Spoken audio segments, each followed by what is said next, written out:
Me rastin e 28 nëntorit, ditës së pavarësisë dhe ngjizjes së shtetit shqiptar në Pogradec, u zhvilluan aktivitete përkujtimore dhe festive në nder të kësaj date historike. Ceremonia e ngritjes së flamurit u zhvillua pranë bashkisë së Pogradecit, ku morën pjesë qytetar, përfaqësues të politikës lokale, veteran, familjar të dëshmorëve dhe personalitetet të jetës publike.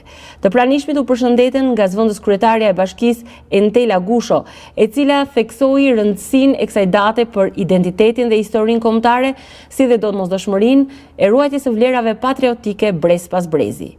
Jemi mbledhur për të festuar ditën e shpalljes pavarësisë dhe ditën e flamurit kombëtar. Kjo është një ditë kur zemrat tona rajnë së bashku me krenari për flamurin kuqezi që barvitet lart.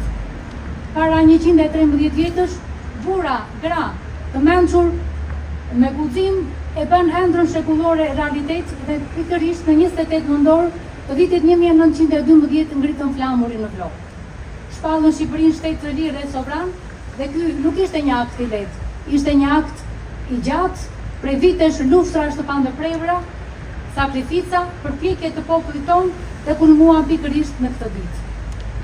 28 nëntori është gjithashtu dita ku kujtimi i sakrificave të tarëve e pan na bën më të vetëdijshëm për rëndësinë e lirisë dhe identitetit tonë. Ndaj gjithmonë do të jemi krenar që jemi shqiptar dhe mbaj emrin lart të Shqipërisë kudo që të shkojmë. Gëzuar ditën e flamurit, qoftë për erë i lartësuar flamuri ynë, roft dhe galoft. Më pas, aktivitetet vijuan në ambientet e Pallatit të Kulturës, ku qel një ekspozitë dokumentare me materiale historike që pasqyronin rrugtimin e Shqipërisë drejt mëvetësisë. Programi festiv u shoqërua edhe me një koncert me këngë dhe valle tradicionale, si dhe me performancën e veçantë të grupit Nostalgjia, i cili solli emocione dhe frym patriotike tek të pranishmit.